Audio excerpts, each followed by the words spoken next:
Access to the basic necessity of life is something that many people take for granted. For the vast majority of Americans, the essential needs of food, water, and shelter are a complete non-issue. Many can go about their day-to-day business without having to worry about the next time they'll have access to a warm meal or a bed to lie in. However, it's estimated that over 500,000 people in the United States alone lack this sense of security. In an executive summary released by the Council of Economic Advisors in September of 2019, there's a total of 552,830 homeless individuals in the United States. To put this number in perspective, the number of homeless individuals is larger than the population of Miami, Florida, Sacramento, California, and Tucson, Arizona. While there's countless causes of homelessness, both legal and sociological, there's an element that often goes completely ignored when discussing the issue, and that is the role of the media. The way that we perceive homelessness as a society, and therefore the way that we treat them socially and legally, is directly impacted by the way that the media chooses to represent them as individuals. The way that movies and TV shows represent homeless individuals impacts the way that we view them as a society, and therefore changes the way that we go about discussing them. Part 1. The News. Homeless man turns Manhattan Whole Foods into his personal hot bar. Homeless man smashes bottle over his head in New York City deli. Homeless man arrested after living in the luxury suite of Tampa Soccer Stadium. Homeless Carteret man arrested after 2-county crime spree. Manassas man arrested in connection with robbery and formally charged. 8 people arrested following damage of private property in southeast Portland. Parking lot robbery suspect arrested moments later by Franklin police. Now, with all these headlines laid out in front of you, take a moment and look at them. Completely isolated from the rest of the article, without any context, what is the trend that you begin to notice with these titles? All of the articles on the left side have exactly one thing in common. The housing status of the accused persons is directly mentioned within the title. It seems with these articles, and trending throughout news media, whenever it is a homeless person who commits a crime, they are quick to point out their housing status within it. Which of these two titles sound more natural to you? Homeless man robs a convenience store, or housed man robs a convenience store? This trend is seen even more when actually diving into these articles. Starting with the first article, it begins by calling the unhoused individual in question drooling and pungent, a grungy gourmand, an unidentified chow hound, and say that he simply dug in with his visibly dirty mitts, grabbing foods from trays and shoving it directly into his mouth, wet with drool and framed by a scraggly beard. What's plain to see with this reporting is, quite simply, disdain. The authors, Kenneth Backer, Elizabeth Rosner, and Aaron Weiss, describe the situation in the least charitable method possible, describing this man in an almost cartoonish way. While yes, eating directly from a grocery store salad bar is less than acceptable and something that should not be encouraged, the authors go out of their way to avoid describing the homeless man's situation. There's no interview with him. There's no attempt to reason with him. There's no attempt to sympathize. Instead of taking the effort to understand the situation and understand why this man repeatedly returns to the food bar, instead they point and laugh. They describe him as disgusting. That's a running trend in many of the articles regarding homelessness. Derogatory statements, lack of perspective from the homeless, and insults. Now, to be completely transparent, the authors of this article were met with a large amount of backlash from other news companies and homeless rights groups following the publishing of this. However, the backlash ended up with no real result. Editors from the New York Post doubled down on the statements made, saying that the reporters have to eat somehow, and the article remains up to read to this very day. This style of reporting isn't an isolated incident either. After New York City rented out rooms at 139 hotels across the city in order to house people during the COVID-19 pandemic, many were quick to turn their noses up. In the second headline, the New York Post describes a situation where a homeless man began to break bottles over his head inside of a deli. It's clear that the man depicted in this video is going through intense emotional distress, but nobody in the admittedly very short clip does anything. The person recording simply watches the man continues to injure himself. Afterwards, the author only interviews the manager of the deli. When asked for a comment, the manager of the deli states, "The homeless have broken our windows and doors. Our customers have changed. We used to see visitors from the hotel and workers, but now we've lost 50% of our business. They come in and steal and cause problems. Drugs are being used right in front of our eyes." Now, this is a sentiment shared by many of the residents near the hotel selected, particularly the more wealthy individuals. In a private Facebook group, many discuss this deep animosity, going as far as to directly wish violence upon these individuals. A man named Jared Longatano stated, quote, "I think at this point, if anyone sees anyone doing this behavior, the person witnessing it should run up to them while they're squatted and start kicking them as hard as they possibly can.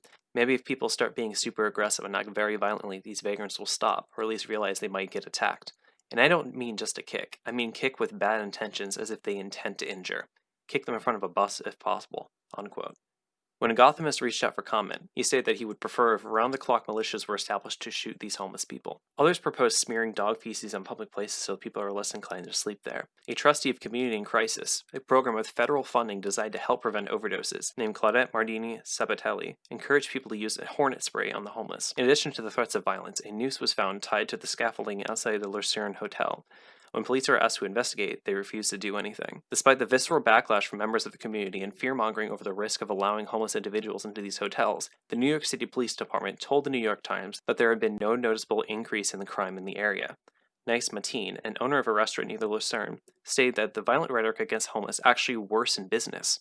He said, quote, "There is so much talk here about 300 sex offenders who are going to attack you while you're seated, so people aren't showing up. So far we not have even one situation with the homeless from the hotel." What we can gather from the testimony of this restaurant owner, the New York City Police Department, and other pro-homeless individuals within the neighborhood is that the issues that the deli workers were experiencing were not caused by a direct uptick in the amount of crime from the homeless individuals, but instead the rhetoric they continue to spread and also continue to report within the media. What this has done is created a cycle where the homeless are demonized for an issue they cannot control. Part 2. Pop culture. Homeless characters within media tend to fall into three main roles: comedic relief, a hard-working person with bad luck that simply needs a little help to rise through the ranks of society, and overall a danger to society. Now, this isn't all-encompassing. There's always going to be characters that fall outside of these three broad groups. However, this is a good baseline to see the main representations of homelessness within the media. Role 1. Comedic relief. One of the earliest shows I remember from my childhood was the Nickelodeon sitcom iCarly. Created by Dan Schneider in 2007, it follows Carly Shay and her two friends, Sam and Freddie, as they produce their hit web series. Much like Dan Schneider's previous shows, Drake and Josh and The Amanda Show, iCarly was a critical success and a financial hit. While it was a family-friendly show, it came under fire multiple times for distasteful jokes at the expense of the homeless. Homeless individuals were used as a punchline across a total of 14 different episodes in the first 3 seasons of the show. In the Season 2 episode, I Take on a Dingo, a television company meant to satirize the Walt Disney Corporation stole jokes and other elements of their web series in order to use in their own shows. This causes the main cast, Carly, Sam, Freddie, and Carly's older brother, Spencer, to fly out to California in order to confront the Dingo Studios. Once arriving at their hotel, they quickly realized they wouldn't be sleeping in the accommodations they were promised. Hey, you said this room had a great view of Hollywood. It does. Hey, Hollywood, wake up! That's Hollywood. Right there. Bye.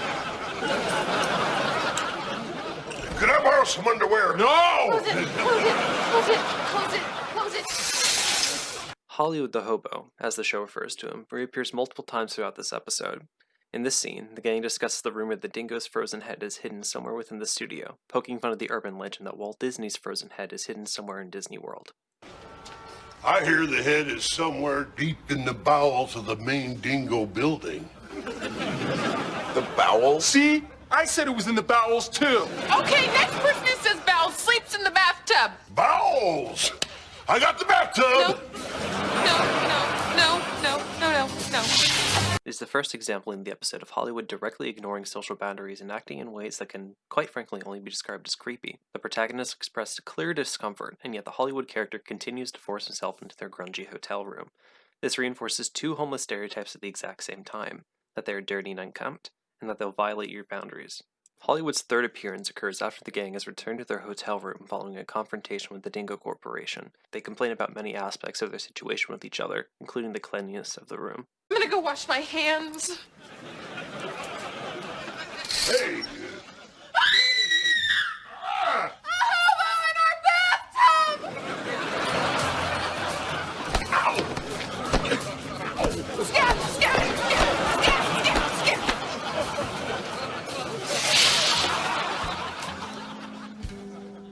Let's just go home. The final appearance of Hollywood occurs roughly a minute later, cementing their decision to go home.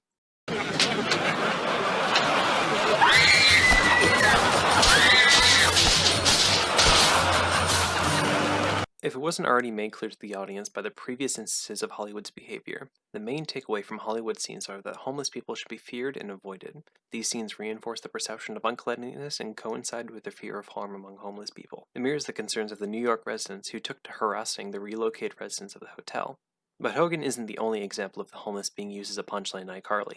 As mentioned before, 14 different episodes featured at least one joke at the expense of homeless characters. In addition, the official iCarly website, which is unfortunately no longer online, so we have to rely on archives from news sites at the time, hosted a quote-unquote hobo party photo shoot. In this shoot, members of the main cast dressed themselves in dirty and torn clothing, attempting to look like a quote-unquote hobo.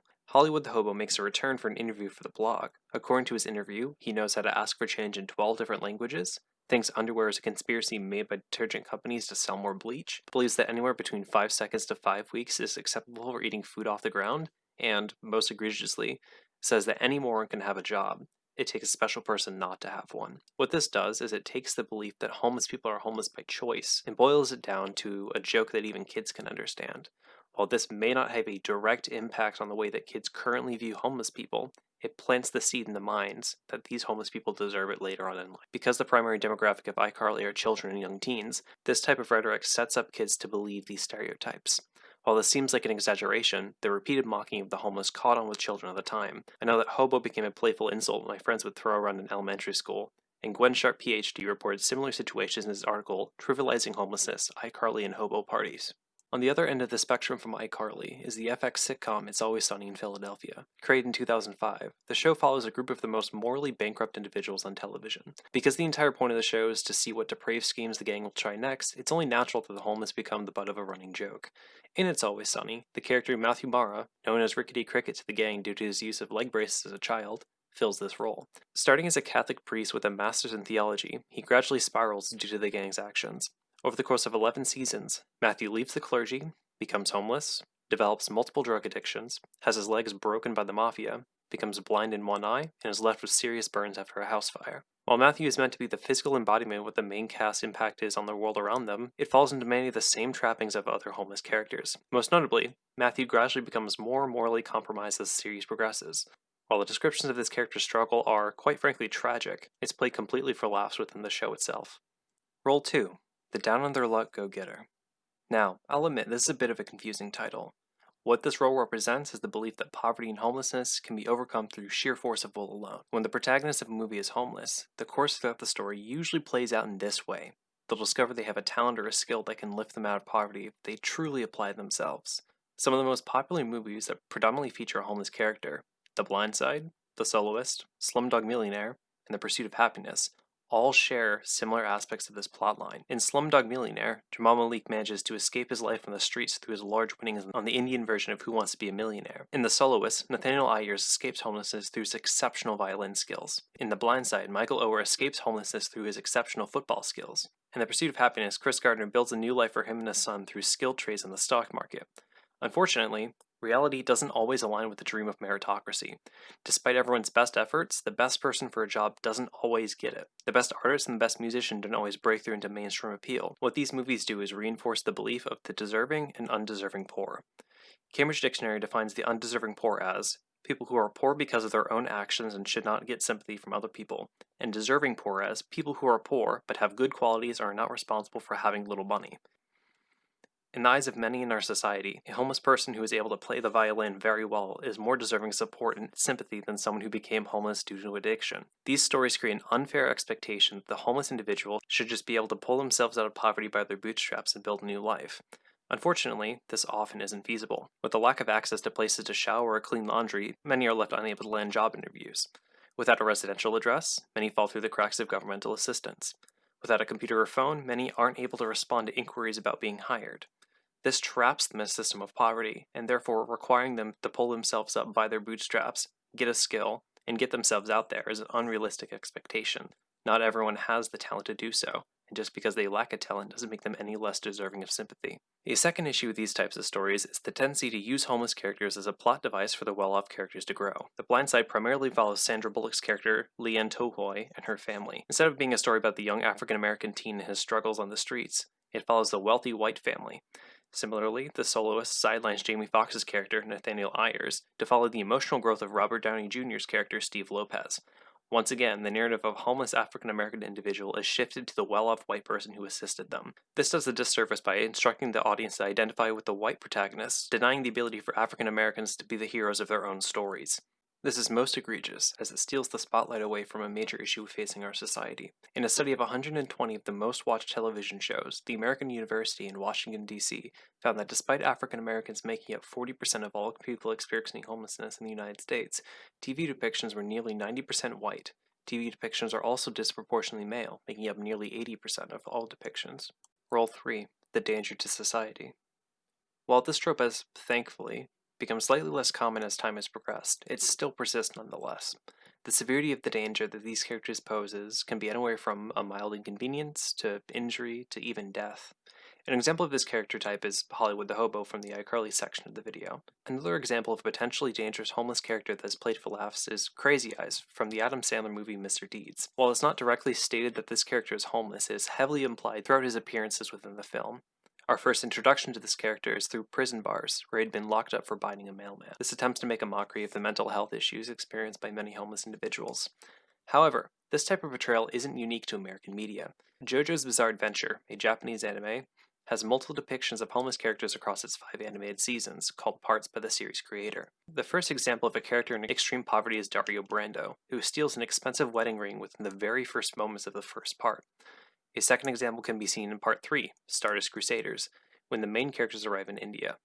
The poor and homeless of the country are depicted as begging thieves, with one character exclaiming that someone had stolen their wallet as soon as they got off the train. Later on, when the main cast reaches Egypt, they come across a wealthy man who pretends to be homeless in order to scam tourists into donating to him. In Part 4, Diamonds Unbreakable, a man that lives in an old electrical tower assaults their main protagonist in order to escape from a supernatural force that traps him within the tower. And most importantly for this example, the main villain of Part 5, Golden Wind, is attacked by a homeless man addicted to drugs. Upon escaping to a sewer to avoid being defeated by the main protagonist, the villain is stabbed by the homeless man who believes his code is in danger of being stolen. Despite taking uniquely distinct forms, all 3 of these inaccurate portrayals harm the way that society views the unhoused individuals. Unique and complex people with thoughts, feelings, and ambitions are reduced to little more than their housing status. It's tragic that those who find themselves without a place to call home are seen as little more than just hobos. Part 3. Why Representation Matters. To understand why inaccurate and dehumanizing depictions of homeless individuals matter, we first have to understand the concept of stochastic terrorism. Stochastic terrorism is defined as the public demonization of a person or group resulting in incitement of a violent act, which is statistically probable, but whose specifics cannot be predicted. While calling the stereotyped depictions of the homeless in news media and pop culture terrorism may seem absurd at first glance, one only needs to look at the examples given at the beginning of this video to see the end result of stochastic terrorism. Because of the decades of stereotypes and otherization of homeless individuals, the average citizen is more comfortable suggesting that the National Guard should routinely hunt unhoused people like animals, that we should use bug killers on them, that we should kick them in front of trucks. This isn't isolated to one particular community in New York, though. In 2019, the Los Angeles Police Department found a 6% decrease in crime across the city, but a 24% increase in crime against unhoused people, with 19% of those crimes being serious violent crimes and 5% of these crimes resulting in death. The National Coalition for the Homeless reports that there have been nearly 2,000 documented cases of assault against homeless individuals over 20 years, and nearly 500 lethal attacks. Now, this number may seem low, but this only takes into consideration reported crime. Because of policies that criminalize behavior common among homeless individuals, such as sleeping in public, unhoused individuals are less likely to seek out the help of an officer. Because of this fear, the number of unreported attacks may be much higher.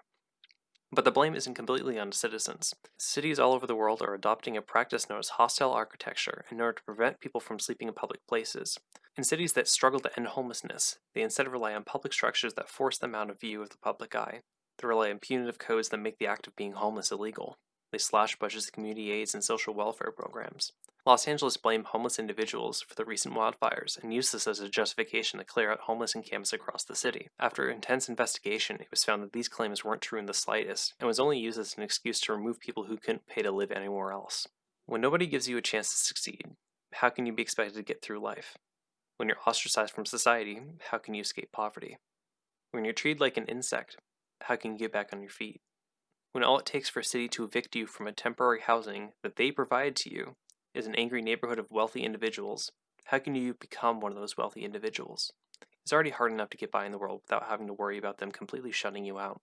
The most important thing to take away from this is, at the end of the day, everybody is human. Every homeless person is the same as you. Regardless of the circumstances that resulted in someone losing their home, they remain a thinking, feeling human at their core. Thankfully, over 12,000 charities exist across the United States to help provide for those who fall through the cracks. As time has progressed, companies that once assisted in the demonization of homelessness are changing. When Nickelodeon received backlash for the depictions of the homeless, they apologized and pulled all of the offending episodes from being rerun on TV. JoJo's Bizarre Adventure has depicted a homeless individual in this negative manner in 3 parts. Shows like Sesame Street are shining a light on extreme poverty and homelessness in a sympathetic way that even small children can understand. Even the medium of video games is beginning to depict homeless people in a more positive light. For example, the farming simulator game Stardew Valley has a character named Linus, who is a homeless outcast from the rest of the city. While at first he seems weird and like every other depiction we've discussed so far, what's different is it allows you to befriend him, allows you to get to know him as a person, and allows him to shine through as an individual. Over time, he becomes more open and accepting to the city, and those within the city treat him with the respect he deserves as a person. We have a long way to go before the issue of homelessness can be completely eliminated. But now, we're beginning to take the right steps.